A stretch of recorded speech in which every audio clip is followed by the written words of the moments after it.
အားလုံးပဲမင်္ဂလာပါခင်ဗျာနှုတ်မဆက်ကြသေးခင်ဝအောင်ချစ်ကြပါတဲ့တော်တော်ကောင်းတဲ့စာလေးဖြစ်ပါတယ်ဗျနားဆင်ကြည့်ပါအောင်နော်ဘဝကကျွန်တော်တို့ကိုသင်ပေးတဲ့သင်ခန်းစာတွေထဲမှာအနာကျင်ရဆုံးသင်ခန်းစာတစ်ခုကနောက်တစ်ခါဆိုတာလူတိုင်းအတွက်မရှိနိုင်ဘူးဆိုတဲ့အမှန်တရားတစ်ခုပါလူတွေကနောက်မှတွေးကြတာပေါ့နော်တဲ့အားရနေကြဖုန်းဆက်လိုက်မယ်ပြန်ဆောင်ကြမယ်ဆိုတဲ့စကားတွေကိုအလွယ်တကူပြောတတ်ကြတယ်အဲ့ဒီစကားတွေပြောနေတဲ့အချိန်မှာပဲအချိန်ကတိတ်တိတ်လေး80နေပြီးဘဝကတော့ဘယ်သူကိုမှစောင့်မပေးပါဘူးတချို့နေ့တွေဟာတာမန်နေ့တစ်နေ့လိုပဲစတင်ပါတယ်ပြီးတော့ကတာမန်နေ့တစ်နေ့လိုပဲပြီးဆုံးသွားတယ်ဒါပေမဲ့နောက်မှသာသိလိုက်ရတာက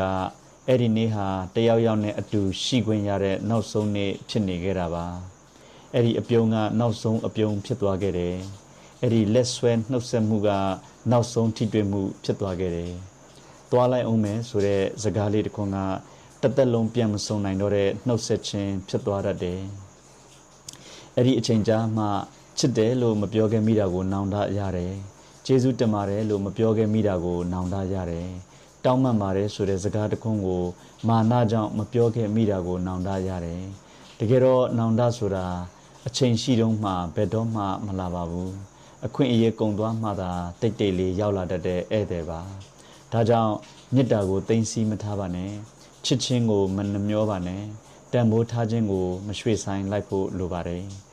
မေတ္တာဆိုတာနောက်နေ့အတွက်သိမ်းထားရမယ့်အရာမဟုတ်ပါဘူးဒီနေ့ပေးရမယ့်လက်ဆောင်ပါကျင်နာမှုဆိုတာဟာလည်းပြန်ရဖို့ပေးတာမဟုတ်ပါဘူးကိုယ်နှလုံးသားလှပနေဖို့မျှဝေပေးတာဖြစ်ပါတယ်ကျွန်တော်တို့မှာအလုပ်လုပ်ဖို့အချိန်ရှိတယ်ပတ်စံရှာဖို့အချိန်ရှိတယ်ဖုန်းကိုနိုင်ရီပေါင်းမြောက်များစွာကြည့်ဖို့ကြတော့အချိန်အများကြီးရှိကြတယ်ဒါပေမဲ့မိဘနဲ့10မိနစ်လောက်ထိုင်စကားပြောဖို့တငယ်ချင်းတယောက်ကိုနေကောင်းရက်လားလို့မေးဖို့ချစ်ရသူကိုဂရုစိုက်နော်လို့ပြောဖို့အချိန်မရှိဘူးလို့ထင်နေကြတယ်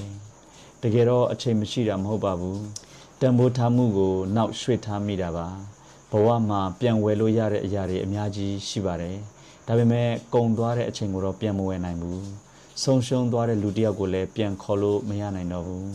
ဒါကြောင့်မိဘကိုဖက်ထားလိုက်ပါချစ်ရသူကိုချစ်တယ်လို့ပြောလိုက်ပါသားသမီးကိုနှွေးနှွေးထွေးထွေးပြုံးပြလိုက်ပါ